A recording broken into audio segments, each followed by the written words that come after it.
Merci pour votre patience. On va démarrer parce que... Et puis, il prendra en route Nicolas Guenier de Big Moustache. Moi, ce que je voulais vous dire, en tout cas, merci d'être aussi nombreux. Je suis ravie de modérer cette conférence sur comment faire connaître sa marque quand on démarre son activité. C'est un vrai problème parce que quand on démarre son activité, effectivement, on n'a pas toujours le budget pour faire sa pub, pour communiquer. Et là, l'idée, effectivement, c'est avoir de l'imagination, de la créativité, comment on joue sur les réseaux sociaux. Et c'était ça que je voulais vous faire partager aujourd'hui avec un très, très beau plateau. Et donc, j'ai le plaisir d'annoncer Laure Wagner de chez Blablacar, responsable communication.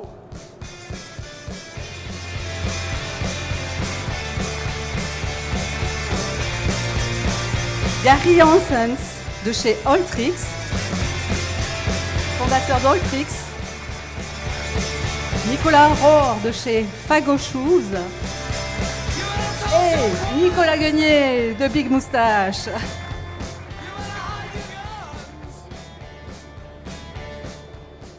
Bon, merci à vous tous.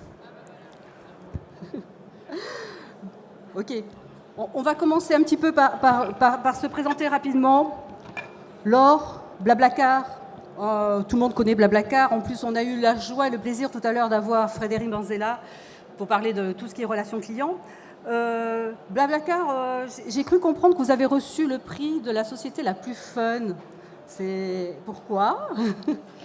Alors, on a eu ce prix de l'entreprise fun et performante, c'était l'année dernière, mais c'était un titre interne parce qu'on s'était soumis à un audit interne qui s'appelle Great Place to Work. Parce qu'aujourd'hui, je ne sais pas si vous le savez, peut-être vous connaissez Blablacar en tant qu'utilisateur, mais de l'intérieur, en fait, on est 280 pour gérer Blablacar. Et c'est une super start-up, très très bonne ambiance de travail, beaucoup de travail, mais dans un bon état d'esprit. D'ailleurs, on recrute, je vous le dis.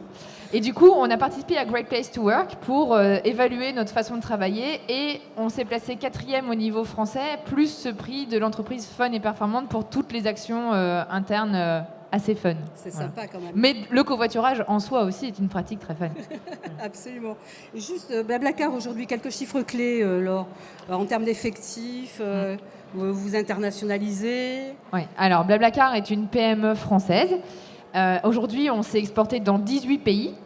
On a plus de 10 millions de membres. Et sur ces plus de 10 millions de membres, on en transporte 2 millions par mois sur des distances moyennes de 330 km. Donc on est vraiment un service de covoiturage longue distance. Typiquement, vous avez une voiture, vous allez voir de la famille à Rennes, vous avez 3 places à bord, vous les proposez sur Blablacar, vous dites je pars à Rennes vendredi soir, 17h30. Et nous, on va vous aider à trouver des passagers qui vont contribuer aux frais du trajet. Et on a un modèle économique qui est de prendre des frais de réservation de 11%. Ok. Voilà. Gary Hansens de chez Alltrix. Bonjour Gary.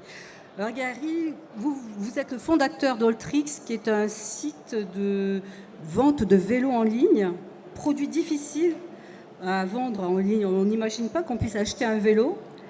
Et c'était un vrai challenge, mais ce n'est pas le seul. Non, je pense qu'une aventure entrepreneuriale, c'est toujours un challenge de toute façon. Effectivement, pas évident parce qu'on a une notion de taille sur les vélos qu'il faut savoir gérer, sur un panier qui peut être élevé, donc on a envie d'essayer. Pour autant, une très belle aventure. Hein. Pour donner quelques chiffres aussi, on a démarré il y a 6 ans et demi. On a une activité qui est très française, encore on fait 90% de notre chiffre d'affaires sur la France, environ 30 millions de CA sur 2014. Quasiment 100 collaborateurs maintenant. Tout le monde est passionné de vélo ou de sport d'une manière générale chez nous parce qu'on a ouvert une antenne running il y a 1 an de ça maintenant. Et voilà, on s'éclate vraiment, on a une très belle croissance, on prend énormément de plaisir. Ça se sent. Nicolas Rohr, Fago Shoes. Alors moi j'avais eu le plaisir et l'avantage de vous rencontrer sur une table ronde il y a quelques années. Parmi le sujet, c'était à l'époque, je me rappelle très bien, c'était j'ai 20 ans et j'ai réussi dans l'entrepreneuriat. Aujourd'hui, Fago Shoes, dites-nous quelques chiffres clés. Aujourd'hui, du coup, j'ai 28 ans et on continue l'entrepreneuriat, donc tant mieux, ça continue. On a passé la barre fatidique des 5 ans qui est souvent dans le cap entrepreneurial un peu compliqué. On se dit souvent, soit le projet part de plus belle, soit il se stoppe. Et donc oui, 6 ans après notre création, aujourd'hui, pour faire aussi un petit topo rapidement en chiffres, on est maintenant 20 salariés. On fait 40% du chiffre à l'export. Sur ce chiffre global de 2,8 millions en fin 2014, on en fait 30% sur Internet. Donc c'est pour ça que j'allais modérer aussi le titre de la conférence. On réussit sur Internet, mais surtout aussi dans le physique. réseaux. Et les deux vont ensemble. Oui, Voilà. tout à fait. Et donc toujours avec notre credo aujourd'hui, une paire de chaussures ou un sweat ou une ceinture ou un sac, parce qu'on en fait énormément de choses maintenant. On plante un arbre pour tous ces objets Fago achetés. Voilà. Et donc aujourd'hui, on est à plus de 300 000 arbres plantés en France, C'est super. dans 80 forêts. Et juste, vous m'aviez dit à l'époque, il faut pas... Ouais, on peut l'applaudir. Il ne faut pas voir petit, il faut communiquer autour de soi, car les autres sont source de critiques. C'est toujours valable ? Oui, toujours. Toujours. Nous, on a l'habitude de dire qu'on n'a pas beaucoup de secrets. Dans notre développement, on en parle à énormément de gens pour justement collecter les avis et essayer d'avancer au mieux. Parce qu'en fait, on n'a jamais eu la chance d'être salarié avant. Enfin, je ne sais pas si on peut parler d'une chance, mais globalement, voilà, du coup, on apprend vraiment tout par nous-mêmes. Et du coup, d'une certaine manière, on a besoin de se connecter aux autres qui ont de l'expérience pour valider notre entrepreneuriat. D'accord, on reviendra de toute façon. Nicolas Guenier, Big Moustache, qui est arrivé en retard. Vous avez un gage. Alors Nicolas, Big Moustache, en 2 mots, c'est quoi ? Pareil, c'est un produit, c'est pas facile avant. Allez, expliquez-nous un petit peu. Alors, bigmoustache.com, c'est un service qui s'adresse aux 11 millions de Français qui se rasent avec des rasoirs mécaniques, qui s'adresse également aux femmes qui sont très prescriptrices de cet achat.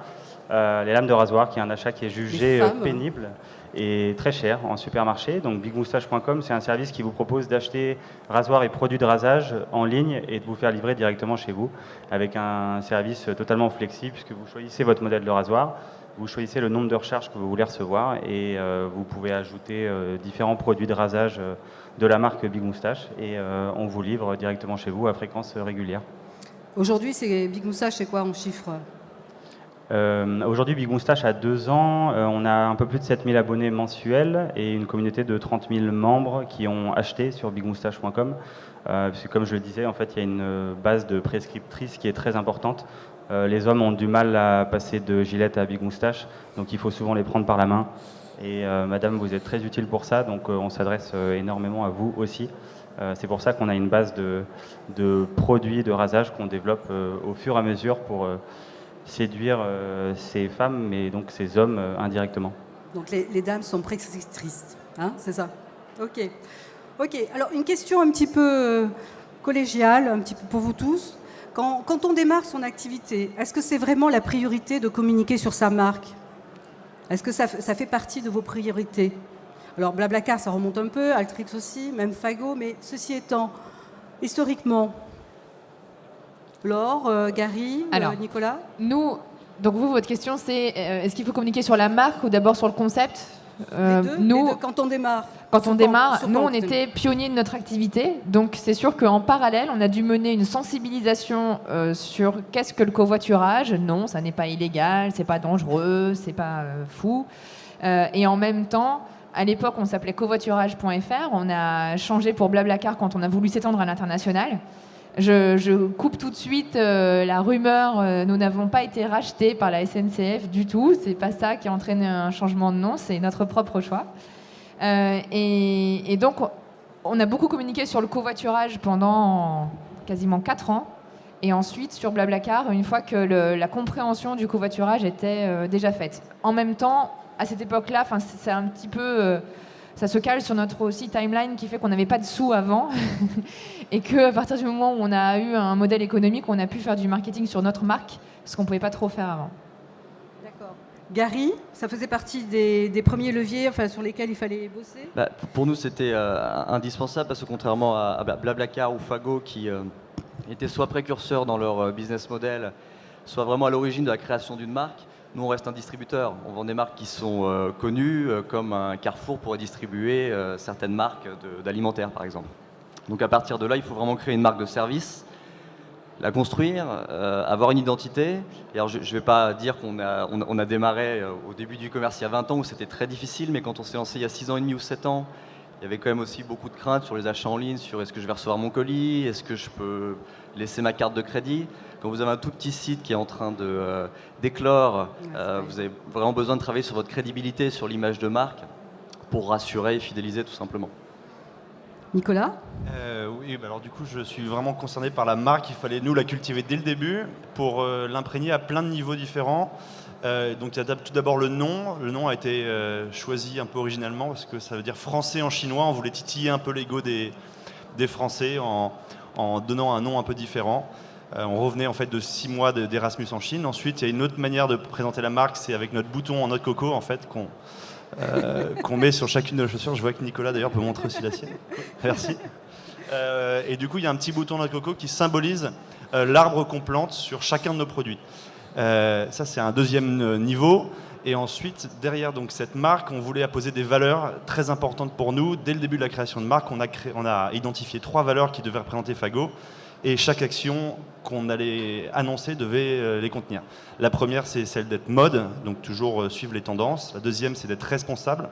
Donc c'est de mettre dans chacune de nos actions une part de responsabilité pour changer un peu le processus, notre arbre et notre action principale. Et enfin, il y a le côté dynamique, donc toujours rester réactif, dynamique, et bien entourer notre communauté qui nous suit depuis le début. On va y revenir sur la communauté. Nicolas, Big Moustache, c'est une priorité la communication ? Alors, au lancement, le point commun avec Blablacar, c'est qu'on a défriché un marché qui n'existait pas en France. On a copié un modèle américain, mais le modèle et le système n'existaient pas en France. Donc effectivement, la marque était un prérequis important. Alors on a choisi une marque qui parle, puisqu'on s'adresse à un marché qui est trusté par Gillette, Wilkinson et la grande distribution. Donc nous, on est le petit... on se bat contre des Goliaths et une des armes qu'on peut avoir, c'est de créer une communauté à partir de cette marque, Big Moustache, qui vous apporte, en plus d'un bon produit et d'un bon service, l'appréciation d'une communauté. Mais avant tout, avant la marque, il y a quand même un point important pour nous, c'est de convaincre sur le produit. Donc on s'est lancé début 2013 et en fait on s'est attaché la première année à rester très très focus sur le produit. On ne cherche pas encore à faire de la notoriété. On a cherché la première année à vraiment convaincre que notre produit était équivalent ou supérieur à Gillette et Wilkinson parce qu'on peut apporter le meilleur service, le meilleur prix et être le plus sympa du monde. Si vous vous coupez avec le rasoir que vous utilisez, on n'ira pas très loin. Donc on a, je dirais, d'abord axé la communication sur le produit et notamment sur les retours des clients sur ces produits-là avant de parler de la marque. D'accord. Ouais. Alors Laure, on ne parle pas de clients chez Blablacar, on parle de membres. Mais ce qui est assez dans l'historique, quand on s'est parlé au téléphone, en fait, vous n'avez pas travaillé sur votre communauté dès le départ. Racontez-nous un petit peu l'anecdote qui a fait que Blablacar, ça a été boosté, et notamment avec une opportunité à la télévision. Alors, quand j'ai commencé, moi j'étais la toute première collaboratrice du fondateur il y a 6 ans et demi. Il m'a dit cette année, donc c'était 2009, janvier 2009, tu as 500 € pour l'année 2009 en fait. Donc il a fallu être créatif. Et du coup, j'ai fait quasiment que des relations presse. Donc désolé, c'est pas du e-marketing. À l'époque, il faut se replacer dans le contexte. J'ai voulu faire des choses sur Facebook. Il n'y avait que les groupes à l'époque, il n'y avait pas les pages fans. Donc mes premiers leviers, ça a été de rebondir sur l'actualité. Et donc, au bout de 3 semaines de Blablacar, il y a eu une grève SNCF.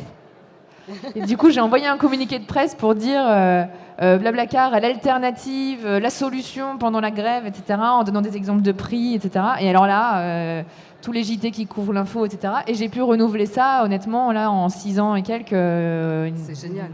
Une vingtaine de fois, quoi. Parce que justement, en marketing, de plus en plus, on parle d'expérience client. Là, vous avez rebondi sur l'actualité, justement, pour montrer votre service. Et c'était le moment jamais. On a la chance, après, d'avoir un sujet qui est... On est un moyen de transport, on est écologique, on est convivial, ça répond à un besoin, ça dépanne en cas de grève. Donc, c'est vrai qu'on est un sujet qui plaît bien aux journalistes. Donc, heureusement qu'on a utilisé ce filon-là. Parce que du coup, c'est gratuit. Il faut juste avoir la créativité pour envoyer le communiqué de presse au bon moment avec le bon message. Et effectivement, ça offre une très très bonne visibilité. Et d'autant plus que c'est pas, vous me direz, une pub télé donne autant de visibilité, c'est autant de millions de personnes qui voient le message, mais la presse a un plus fort pouvoir de persuasion, de recommandation qu'une pub, forcément. Et en plus, un reportage, c'est plus long. On voit vraiment la démonstration des passagers qui arrivent, qui se serrent la main, ils mettent les affaires dans le coffre. Enfin, c'est vraiment la démonstration qui rassure et qui, du coup, fait que les Français se sont mis au covoiturage. Aujourd'hui, Blablacar, vous capitalisez beaucoup sur votre communauté ? Si oui, comment ? Oui, beaucoup. On a plus de 10 millions de membres et on a 2 millions de fans Facebook. Donc on a un dialogue quotidien. En gros, on a un post quotidien. Mais je dirais pas que c'est ça qui nous permet d'avoir de nouveaux membres. En fait, c'est les réseaux sociaux au sens gratuit du terme. C'est vraiment pour dialoguer avec notre communauté, remonter des feedbacks, etc. Par contre, pour faire de l'acquisition, on utilise aussi les réseaux sociaux, mais en mode marketing. Et du coup, on fait effectivement le Facebook Ads et Google AdWords sont nos 2 principaux canaux d'acquisition. D'accord. Gary, la communauté chez Alltrix, elle est très importante. C'est ce qui a fait votre succès, quelque part, au départ. Oui, tout à fait. Bon, d'une manière générale, dans le sport, c'est vrai que beaucoup de pratiquants pratiquent en groupe, justement. On avait vite compris ça en se lançant sur le créneau du vélo. Donc je crois qu'on n'avait même pas 500 € de budget marketing pour démarrer, parce qu'on a démarré avec 6 000 € avec un business model stocké, donc il fallait acheter du matériel. Et on a vraiment tout focalisé sur l'expérience client. On est très customer-centric et on l'est toujours. Et l'idée, c'était d'offrir une expérience client formidable et que ce client-là soit tellement content qu'il en parle autour de lui et que la caisse de résonance soit notre levier marketing. Et ça a d'ailleurs fonctionné pendant 3 ans. On a eu 0 investissement marketing pour passer de 100 000 € de CA à 6 millions. Et à partir de ce moment-là, on a fait une première levée pour investir un petit peu sur le marketing. Et d'ailleurs, on s'est loupé parce qu'à l'époque de cette grève-là, nous aussi, on a un moyen de transport écologique qui permet de se véhiculer en temps de grève, mais on n'a pas su rebondir. Mais donc oui, on a une présence qui est très importante sur les réseaux sociaux également. On cultive énormément cette partie-là. On aime beaucoup interagir avec notre communauté. Je lançais d'ailleurs Laure tout à l'heure sur un sujet, parce que je sais qu'il travaille avec un outil. Je ne sais pas si on peut citer de marque. On peut. Autank, qui est un outil communautaire qui vient se greffer sur un site internet en fait et qui permet d'agréger sa communauté qui vient répondre aux questions en fait du reste de ses membres sur le site. Et c'est un outil qui est hyper intéressant parce que ça bascule quasiment votre site sur un mode forum, vraiment dans l'échange. Et c'est hyper intéressant et nous, ça se prête particulièrement bien au business model qu'on a aujourd'hui. Pour communiquer, vous utilisez aussi beaucoup l'événementiel. On utilise aussi beaucoup l'événementiel parce qu'on part du principe quand même quand on est une marque internet, c'est important de faire tomber l'écran à un moment. On est sur, encore une fois, une activité où les gens pratiquent en plein air, etc. Donc effectivement, on a 4 ou 5 grands rendez-vous dans l'année où on rencontre 10, 15 000 de nos membres à chaque fois alors pas des événements qu'on organise, mais sur lesquels on vient se greffer. Et où effectivement, on organise des jeux concours, des tests, des partenariats. C'est hyper intéressant. Super. Alors, Nicolas, rappelez-moi, Fagos, vous l'avez créé, c'était en 2009, c'est ça ? En 2009, oui. En 2009. En 2009, ça ne devait pas être évident de vendre des chaussures sur Internet. Je ne sais plus si Saranza était déjà là ou les gros mastodontes étaient là. Comment vous y êtes pris pour vous faire connaître, vous ? Alors, nous, on a fait tout à l'envers, a priori. Parce que lorsqu'on a créé la marque de Fago, du coup, on cherchait au début à distribuer de manière classique dans les points de vente, Galeries Lafayette, Merci, chez Colette, etc. Parce qu'on dit souvent, en fait, ce sont les journalistes qui repèrent une marque, ensuite les très beaux magasins la distribuent, et ensuite la communauté se crée. Nous, on a fait exactement l'inverse, parce qu'on n'avait pas accès à tous ces beaux points de vente. On a d'abord été chercher la communauté via Facebook. Donc Facebook, à l'époque, se lançait. On a créé une page fan, un peu comme si on créait un event d'une soirée dans un appart, en expliquant aux gens que voilà, on avait 4000 paires qui allaient arriver et que du coup, si vous voulez être au courant des ventes, qui seraient des ventes privées dans des appartements chez les copains, parce que les boutiques ne voulaient pas de nous, mais enfin ça, on ne l'avait pas dit aux clients. Bref, greffez-vous à la page fan et on vous tiendra au courant, vous serez des privilégiés.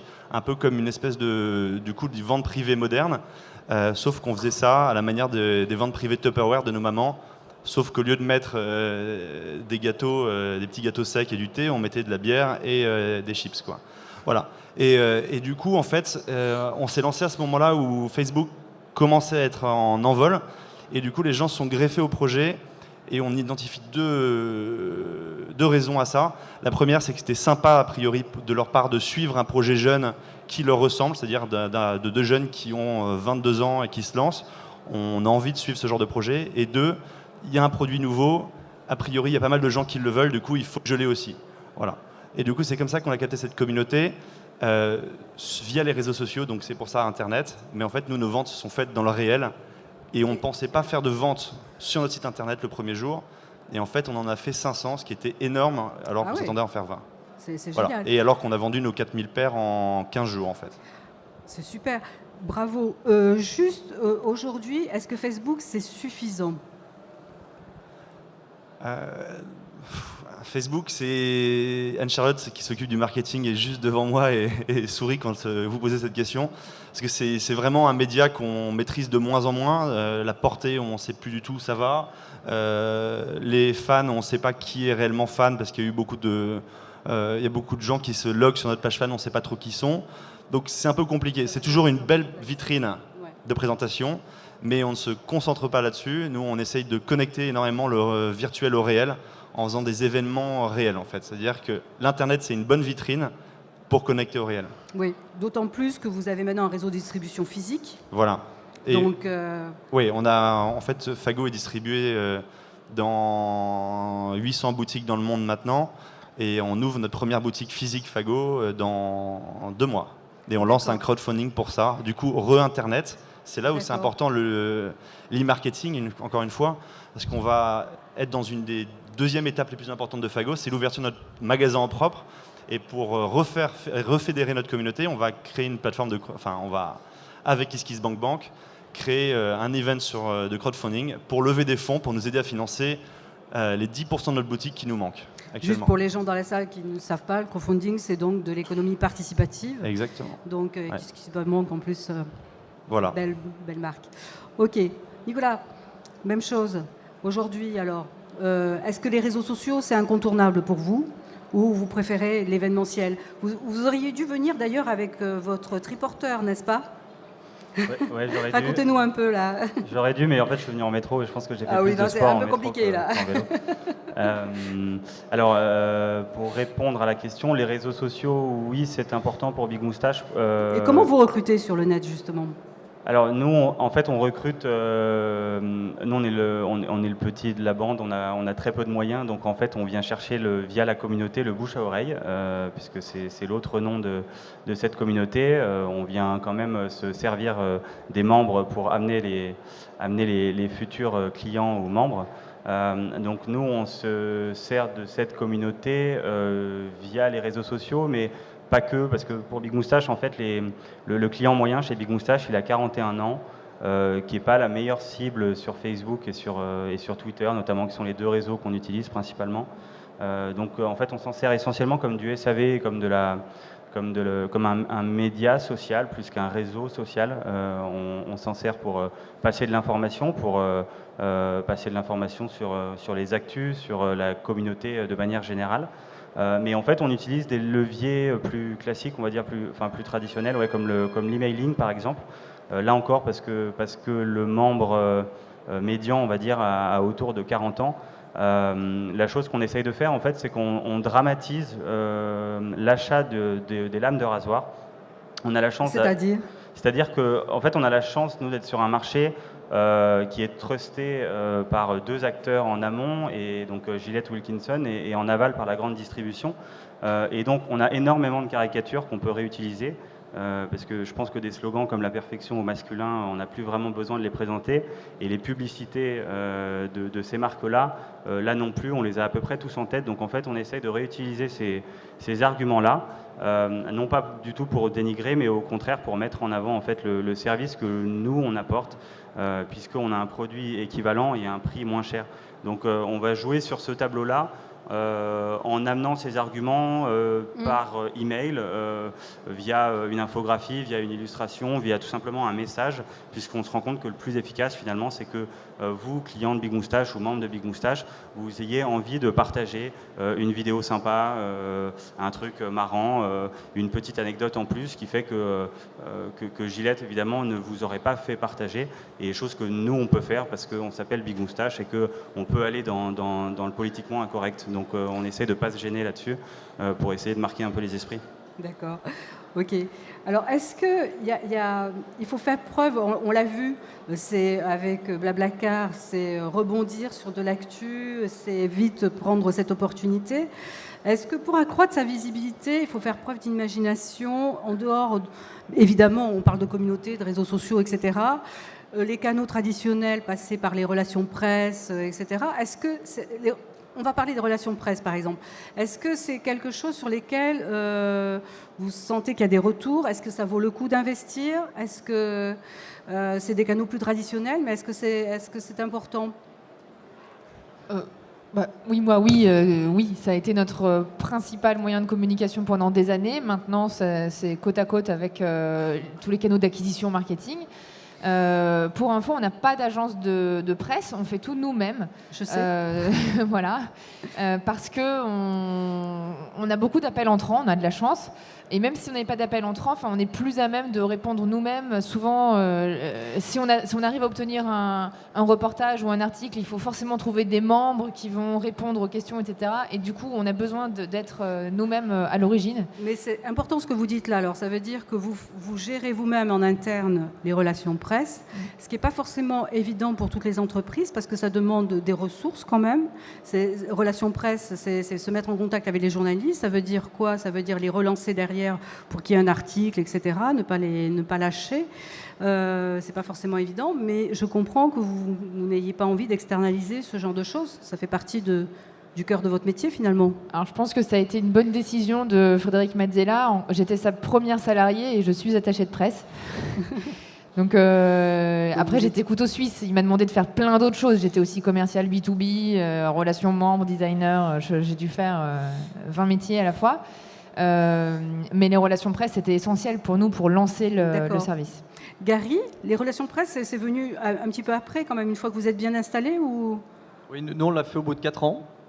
Et alors d'ailleurs on était assez dubitatif parce que comme on est sur un marché qui est qualifié de niche, souvent on se demandait si on allait avoir un réel intérêt de la part des médias par rapport à notre histoire. On ne se voyait pas du tout pour le coup le gérer seul parce qu'on n'avait pas tellement d'appels entrants nous et il faut avoir le réseau et les contacts pour pouvoir toucher les journalistes. Donc on travaille maintenant depuis 2 ans avec une agence qui gère ça. Et pour rebondir sur ce que vous disiez, effectivement, nous c'est indispensable parce qu'on est la tête dans le guidon, sans faire de magnifiques jeux de mots, en permanence. Et on serait incapable d'avoir la discipline de se dire on est lundi, il faut qu'on fasse un communiqué, on l'envoie aux journalistes, on essaye d'aller raconter notre histoire et de récupérer un petit papier dans un journal. Donc d'avoir cette agence derrière qui nous pousse un peu et qui nous rappelle à l'ordre, ça fonctionne très bien et ça a complètement fait tomber les doutes qu'on avait au départ. Et on a rencontré un réel engouement de la part des médias par rapport à notre histoire. Ah bah oui, puis c'est une belle histoire, parce que ce que ne vous dit pas Gary, c'est que c'est quand même un ancien champion de VTT aussi. Il reste modeste. Non, ce qui plaît aux médias, c'est que j'ai fait un peu de vélo plus jeune et que je sais qu'Annie est friande de cette histoire. Je vais raconter avec le sourire parce qu'il n'y a pas de drame du tout. Hein. Je me suis cassé la colonne vertébrale et la nuque en 4 morceaux à l'âge de 20 ans en chutant de 4 mètres en vélo. Et j'ai passé 2 ans à l'hôpital couché, à réapprendre à marcher en chaise. Et la seule chose que je pouvais faire, c'était de l'ordinateur. Et en fait, j'ai découvert le e-commerce. Et en sortant de l'hôpital, en retrouvant un peu de force, je me suis dit, c'est quand même cool. On pourrait peut-être essayer. C'est pas une belle histoire, ça, hein, franchement. Hein, il en faut de la force de caractère et de la volonté, quand même. Nicolas, juste pour rapidement, les relations presse chez vous, c'est quelque chose qui est fait en interne, si je m'abuse? Oui, c'est géré en interne aussi chez nous, les relations presse. C'est important pour en fait, faire passer des messages à notre communauté, principalement. Parce qu'on s'aperçoit que dans la mode, d'avoir un petit encart avec la présentation d'un nouveau modèle dans le magazine Elle du mois, ça n'a pas un impact plus fort sur les ventes. que ça. En fait, ce qui a un impact, c'est d'avoir 10 pages A4 dans le même magazine, sur la même marque. Ça impacte le client. Donc nous, nos messages, ils sont souvent paumés. Mais par contre, de les relayer et de les présenter à notre communauté, ça a de l'impact, parce que ça légitime la marque auprès de nos revendeurs, de notre communauté acheteuse ou de nos prospects. D'accord. Et effectivement... Mais on n'investit pas. Du coup, on est assez fiers de dire qu'on est peut-être une des seules marques encore à n'avoir jamais investi 1 euro dans la pub. Ou dans les relations presse. Parce que souvent, aujourd'hui, pour avoir une relation presse, il faut investir. C'est génial. Est-ce qu'on peut raisonner comme ça quand on vend du service? Ou est-ce qu'on peut raisonner comme ça uniquement quand on est dans le B2C et qu'on a des produits à vendre? Quand on est dans le service, a priori, j'imagine que vous n'avez jamais déboursé 1 euro, peut-être, parce que les gens viennent vous voir, du coup, non? Chez Blablacar? En publicité, en relation presse? Enfin, vous avez des articles. L'investissement, c'est le poste, Voilà. c'est l'humain. Mais après, non, ça coûte rien du tout de diffuser un communiqué de presse. Non, ça c'est que mon temps de travail. Parce qu'on dit souvent qu'en mode, en fait, aujourd'hui, quand vous voyez par exemple une pub pour un t-shirt APC dans un magazine porté sur un shooting, et juste 2 pages après, normalement, vous avez une pub APC, a priori. Oui. C'est-à-dire que dans la mode, en fait, voilà, on vous dit, non, c'est pas payant, on vous fait un reportage, quoi, entre guillemets, et derrière, par contre, investissez de la pub. Et peut-être dans la mode, mais nous, dans la presse, quoi. non. Ouais. Non, on est dans les pages actu. Le journaliste qui traite l'actu ne nous demande jamais d'acheter une pub. Heureusement. Derrière. Non, parce que Nicolas, quand même, il ne faut pas généraliser. Quand même, tous les magazines ne sont pas comme ça. Moi, je travaille pour des magazines économiques. Et Dieu merci, on ne fait pas une pub et un reportage à côté. Mais ceci étant, dans les magazines grand public, on le voit souvent. Bon, il faut le reconnaître. Voilà, voilà, ça s'appelle tout simplement, ou soit c'est du publi, ou c'est une pub qui est bien placée. Parce que, mais on a aussi ça à la télé. Oui, non, mais bien sûr. Et c'est pour ça que je dis qu'au début, quand on se lance, les relations presse, c'est très important pour avoir des petits articles, etc. Oui. Mais de ne pas en faire sa colonne vertébrale de communication, parce que c'est compliqué à voir, ça prend du temps et avec un résultat approximatif. Et par contre, le seul truc qui, moi, me ferait pencher à ne plus l'avoir en interne mais en externe, ce serait d'avoir une agence de presse que je paye au succès, quoi. Voilà. Donc c'est-à-dire que tu as une page dans Gala, je te donne 3 000 euros demain, aucun problème. Mais par contre, les agences de presse qui disent je te prends 10 000 euros et on verra ce que tu auras. Enfin, je ne sais pas quel est ton vrai, mais je suis pas là pour vendre. mais bon, c'est pas le sujet. D'autant que les RP de zéro aussi, il faut que vous soyez en contact avec vos blogueurs aussi, avec les blogueurs, influenceurs, etc. Et ça, c'est pas forcément évident. Juste pour compléter, un point par rapport au coût humain que ça peut avoir d'avoir les ressources en interne et le coût d'une agence RP. Nous, on avait peur que ça coûte très cher aussi. Alors mon agence va me tuer si j'annonce le prix, mais je vais le faire quand même. Nous, on paye une trentaine de milliers d'euros par an pour avoir notre assistance RP. Ce pourrait revenir à avoir quelqu'un en interne et encore. Et concrètement, ils produisent tout derrière. Ils font le contenu, etc. Nous, on donne juste quelques pistes et ils sortent les papiers et les communiqués. Donc, in fine, alors effectivement, on n'est pas à la perf. On n'a pas de garantie de succès par rapport à ça. Mais nous, la première année sur un investissement comme ça, on est quand même passé sur France 2, 2 fois sur BFM, on a eu des articles dans le Figaro, pas mal de choses. C'est important. Si on parle de ROI, je pense qu'on a bien fait. Voilà. Nicolas, mais très rapidement, on ferme la parenthèse des RP. Vous envisagez, Nicolas Gunier, vous envisagez... Nous, en fait, depuis le début, on a une agence. Alors nous, on a choisi d'externaliser, c'était une contrainte budgétaire, on va dire. Mais par contre, c'était un vrai besoin. J'aurais aimé, moi, le faire en interne, mais j'avais pas les capacités de le faire. Mais c'était un vrai besoin parce qu'on démocratisait, enfin on avait besoin de démocratiser ce marché et les RP sont très importants pour nous parce qu'au départ on est full web et on parle d'un produit qui est vendu dans un linéaire de supermarché qu'on a besoin de toucher et sentir. Et pour pas le répéter, on est face à Gillette dont la qualité n'est plus à prouver. Donc arriver à montrer le produit et à voir le produit, que ce soit à la télévision ou sur un papier glacé, pour nous c'était essentiel. Donc après, encore une fois, j'aurais préféré le faire en interne parce que les histoires finalement, c'est à nous de les raconter. Et l'agence avec qui je travaille est top, mais c'est à nous de faire le contenu parce que quand on parle d'un rasoir sur le papier c'est pas très sexy, donc il faut un peu habiller l'histoire. C'est pas forcément évident. Juste pour notre public aujourd'hui, comment on peut innover avec peu de moyens pour se faire connaître? Est-ce que les jeux concours ça reste d'actualité? C'est toujours efficace? Nicolas peut-être, non? Jeux concours? Oui, alors je voudrais juste rappeler, on est passé par 2 étapes. Nous, la première étape de Fago, c'était vraiment de créer de la notoriété avec justement tous ces jeux concours, Facebook, créer des jeux aussi sur Instagram, etc. Aujourd'hui, on est beaucoup plus dans une phase où on essaye de ramener maintenant notre notoriété dans nos magasins pour réacheter nos produits. Parce qu'on a eu beaucoup de nos clients qui ont déjà eu une première paire il y a 6 ans, quand ils ont acheté pendant ces 3 dernières années. Aujourd'hui, on essaye de les réenclencher sur un deuxième achat. Donc globalement, nous, on se bat beaucoup moins sur les réseaux sociaux pour essayer d'avoir du fan, pour avoir de l'Instagrammeur ou du Tweetos. Par contre, ce qu'on essaye de faire, c'est énormément de jeux, oui, pour connecter notre communauté, donc via Internet, sur nos points de vente réels. C'était quoi le dernier jeu, par exemple? Le dernier jeu, ça va être, par exemple, une boutique va lancer sur sa page fan perso un jeu concours pour gagner, par exemple, ce suite-là. Et en disant, voilà, donc venez dans la boutique, retirez un bon et vous serez peut-être gagnant.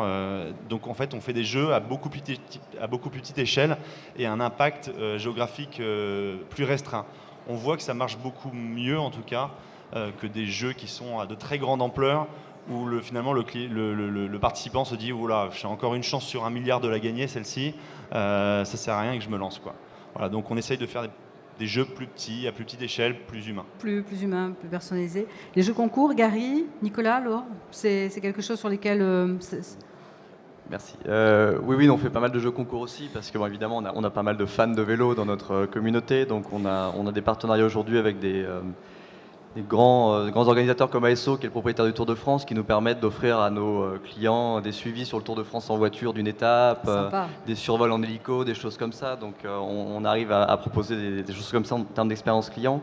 Et juste sur la première partie de question, sur les moyens un peu de créer de l'émulation et de faire grandir sa communauté. Au-delà du jeu concours, on a lancé 2 services en fait dans l'expérience client, encore une fois. Un il y a 3 ans qui s'appelle le Trix Lab. On a créé un réseau d'indépendants sur la France. On n'a pas mis 1 euro pour ça, on a investi juste un peu de temps. On a fédéré des magasins de vélo qui sont des points de chute de service pour nous aujourd'hui et qui nous permettent pour des clients qui sont à Toulouse ou à Lille, pas du tout à côté de chez nous, parce que pour rappel, on est des Yvelines, d'avoir un contact physique, de pouvoir faire entretenir leur vélo à cet endroit-là. C'est l'indépendant qui récupère l'enjeu financier sur le coup. Nous, on est juste content parce que notre client est content et comme il est content, il revient. Ah, c'est super. Et le deuxième, c'est qu'on a lancé la livraison éclair. On a discuté beaucoup avec Chronopost, on leur a dit nous on veut un challenge, c'est livrer nos clients en 15 heures. Et aujourd'hui, vous avez accès à 33 000 références sur notre site, vous commandez jusqu'à 18 heures aujourd'hui, le colis part aujourd'hui, et vous êtes livré demain matin à 9 heures, Corse comprise. Voilà, et ça a énormément buzzé sur les réseaux et sur les forums. Ce que tu oublies de dire, Gary, c'est qu'il y avait même une fois où tu avais livré toi-même. Je ne sais plus où j'ai lu ça, mais tu avais même livré. Ça, c'est le début, quand on avait des petits plantages avec le transport, parce que ça arrivait, on prenait la voiture et on allait livrer nos clients. On est sur une clientèle de passionnés. Hein. La sortie du dimanche matin, c'est le rendez-vous bol d'oxygène de la semaine après la semaine de boulot compliquée. Donc nos clients ne peuvent pas la louper pour rien au monde. Il faut être présent. Laure, vous êtes présente sur les concours ? On a mis du temps à s'y mettre parce qu'on pensait qu'il fallait avoir des gros gains, des gros lots à proposer pour que les gens viennent jouer. Du coup, quand on n'avait pas de sous, on en faisait des petits, mais ça marchait pas. Aujourd'hui, on a bien identifié à quoi servaient les jeux pour nous. C'est simplement pour dire à nos membres de nous suivre sur Facebook. C'est un petit peu la carotte, venez nous rejoindre sur Facebook. Mais ça ne va pas nous servir à acquérir de nouveaux membres. Il faut déjà avoir une affinité avec la marque, nous connaître. Et alors pourquoi est-ce qu'on tient tant à ce que nos membres viennent nous suivre sur Facebook? Parce qu'en fait, c'est notre meilleur média. C'est là qu'on peut vraiment dialoguer. On a beaucoup plus, si on a une annonce à faire, elle sera beaucoup plus vue si on annonce sur Facebook à nos membres que si on fait un article sur notre propre blog. Notre propre blog est moins lu que nos posts Facebook. Donc quand il y a une nouveauté, etc., il faut absolument... Parce que le blog n'est pas la raison principale pour laquelle ils viennent sur le site. Donc ils viennent, ils publient leur trajet et ils s'en vont. Ou alors ils viennent, ils réservent leur trajet et ils s'en vont. Ils font pas un petit tour du site, se renseigner, lire les derniers articles. Alors que sur Facebook, ils y sont. L'info leur saute dessus parce qu'ils scrollent, ils sont sur leur wall et là ils voient notre info. Alors qu'ils ne la cherchaient pas, mais ils l'obtiennent. Alors que notre blog, non. Ils ne vont pas faire l'effort d'aller le lire. Nicolas ? Nous, on a assez peu utilisé les concours, un petit peu au début, plutôt en entrant, donc pour aller trouver des blogueurs et des blogueuses qui auparavant parlaient ou parlent des box découvertes, parce qu'on a pas mal surfé sur les Birchbox, My Little Box et compagnie. La façon dont c'est une autre façon d'utiliser les jeux concours, mais nous on l'adresse plutôt, encore une fois, à notre communauté via du parrainage, en fait, qui est une manière à la fois de faire de l'acquisition et de faire de la fidélisation. Donc c'est une forme de concours puisque finalement on rémunère l'utilisation du service et l'utilisateur pour qu'il en parle autour de lui et qu'il soit récompensé. Donc on a plusieurs manières de le faire et on en est vraiment au tout début parce qu'on est une marque très jeune, donc on fait régulièrement bouger un petit peu le curseur pour voir comment ça réagit en offrant plus ou moins de choses. Donc on va dire que chez nous, ça vient un tout petit peu plus tard. Le point d'entrée, il faut être intéressé par le service et marquer un intérêt pour justement découvrir ces offres-là de récompenser. D'accord. Juste question collégiale. Aujourd'hui, à chacun d'entre vous, vos prochains challenges, c'est quoi? Nicolas. Alors moi, mon prochain challenge, c'est de continuer à montrer en fait mon produit et de le montrer en physique. Et pour ça, on a fait quelque chose d'un petit peu particulier. On lance en fait là au printemps notre premier barbier à Paris. Mais comme on aime bien rien faire comme tout le monde, en fait c'est un barbier qui va être ambulant. On a réaménagé un triporteur, donc un vélo, un objet écologique, et on va le balader dans Paris sur différents événements et progressivement pour proposer des prestations de barbier à domicile directement chez des particuliers. Donc c'est quelque chose qu'on a lancé il y a quelques jours via du crowdfunding, via Ulule en l'occurrence. Donc sur la plateforme, vous pouvez retrouver le projet. Le financement a lieu la période est ouverte jusqu'au 30 avril. Et donc on démarre ça et on a déjà d'excellents retours parce que les barbiers ont la cote. C'est un service qui plaît et encore une fois qui plaît beaucoup aux femmes, puisque finalement il y a assez peu d'offres qui existent pour les hommes. On trouve des choses autour du make-up, du massage, des ongles, mais pour les hommes il n'y a pas grand-chose. Donc le barbier est un moyen de trouver l'équivalent. Donc quand on va sur des salons, ça plaît beaucoup. Donc là on discute beaucoup avec Roland Garros, on discute beaucoup avec des festivals, on discute avec le Tour de France, qui sont tous très intéressés parce que ça fait une véritable offre et animation. Donc après, comme je disais, on ouvre ce service à qui veut. Donc on fait également des prestations pour des entreprises pour venir quelques heures ou quelques jours directement chez vous, puisque c'est un véhicule qui prend assez peu de place, puisqu'il nous faut à peu près 4 mètres carrés pour installer notre corner. Donc on peut faire ça un petit peu partout, puis on le fera dans Paris fin juin sur 15 jours une tournée avec des lieux surprises à découvrir. Donc là encore, on fait participer la communauté. C'est dommage, il y avait la vidéo, mais on sera un peu frustrés. Vous reviendrez. Nicolas, prochain challenge, c'est quoi? Les boutiques. Il y en a deux. Oui, le premier challenge, c'est notre première boutique Fago, qui sera on peut le dévoiler maintenant, au 81 rue Vieille du Temple, dans le 2e arrondissement à Paris. Du coup, dans le Marais. Voilà, pour nous, c'est vraiment l'aboutissement. C'est, entre guillemets, on va pouvoir présenter toute notre offre dans une boutique. Parce qu'à Paris, aujourd'hui, quand vous allez, ou en France, quand vous allez voir une boutique, il n'y a pas toutes les références Fago. Là, elles y seront toutes. On pourra même rencontrer nos clients, enfin, pour avoir les retours clients, pour savoir comment ils considèrent la marque, les nouveaux produits, les collections. Organiser nos apéros sur place aussi, ne plus louer d'endroits, ça va être... voilà, on pourra faire tellement de choses dans cette boutique, ça va être génial. Et du coup, c'est aussi un peu le premier pas, a priori, peut-être d'autres boutiques. Et enfin, le deuxième challenge, il est assez important, c'est de changer notre site internet, qui a maintenant 6 ans. Voilà, et on a juste fait une refonte. Ouais, en fait, c'est une refonte pour passer en responsive et surtout le connecter avec notre back-office actuel, notre logiciel, notre ERP. Voilà, donc c'est vraiment nos 2 gros challenges qui conduisent en fait à ramener toute cette communauté qu'on a su constituer depuis le début dans ces points de vente direct Fago. Juste Nicolas, c'est peut-être, je sors un petit peu du sujet, mais comment vous allez lutter contre le showrooming justement, le showrooming, c'est-à-dire je vais regarder sur internet votre site et je vais peut-être essayer dans votre magasin. On est équerre au niveau des prix, on est équerre au niveau des Oui, produits. exactement. Oui, oui. Alors ça, du coup, on est en train d'y réfléchir parce qu'on voudrait même, à terme, pouvoir permettre aux clients de réserver sa paire en ligne, de s'assurer qu'elle soit bien disponible dans la boutique et venir le lendemain et du coup l'essayer et la récupérer. Ça marche aussi dans ce sens-là. C'est ça qui est génial. D'accord. C'est-à-dire que maintenant, en fait, beaucoup de gens, effectivement, vont en boutique, essayent une paire et repartent après pour l'acheter sur Internet. Mais il y a énormément, aujourd'hui, qui vont dans le sens inverse. Je fais mon shopping sur Internet, enfin ma sélection. Ensuite, je m'assure qu'elle soit bien dans le point de vente et je vais l'acheter dans le point de vente. En fait, je ne me dirige plus dans un point de vente pour rien. C'est-à-dire qu'on ne veut pas être déçu. Et du coup, ça, nous, on l'intègre complètement dans notre solution. Ouais, c'est important. Et les prix, évidemment, seront les mêmes. Tous nos prix sont lissés partout en France et dans le monde maintenant.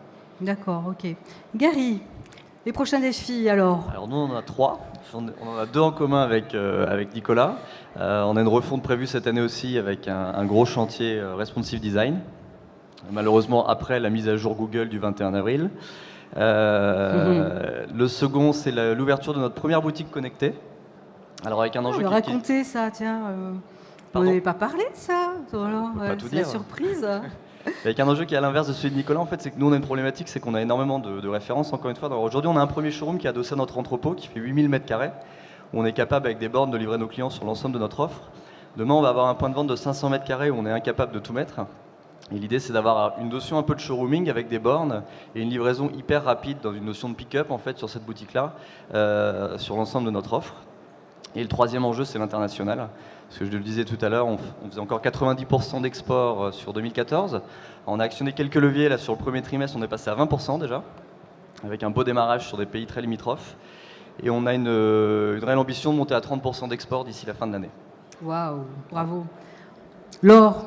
Pareil, je rebondis sur son dernier challenge, c'est l'internationalisation. On est déjà dans 18 pays. Donc en gros, c'est Europe, plus Russie, Turquie et Inde. Là, on vise l'Amérique centrale, l'Amérique du Sud. Gros challenge. L'autre challenge, c'est de continuer à croître là où on est déjà, parce que challenge à vous tous, inscrire vos parents. Si vous êtes déjà membre, la génération du dessus peut aussi se mettre au covoiturage. Je vous confirme, c'est génial. Voilà. Mes parents s'y sont mis, ils sont ravis aussi. Et du coup, un challenge qui paraît pas comme ça aussi compliqué que les 2 premiers, mais on est en forte croissance et du coup, on doit se structurer, nous, en interne. Et donc, notre dernier challenge, qui n'est pas des moindres, c'est que nous recrutons. J'ai commencé par ça tout à l'heure.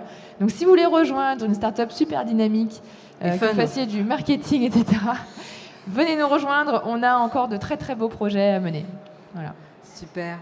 Bah écoutez, en tout cas, il ne me reste plus qu'à vous remercier infiniment pour votre retour d'expérience. Merci beaucoup à vous tous. Merci à vous pour votre attention. Merci à vous. Et puis, écoutez, si cette table ronde vous a plu, demain, il y a le même sujet avec un plateau exceptionnel aussi, et notamment avec Nouma. Donc, rendez-vous demain, même endroit, même heure. Merci beaucoup.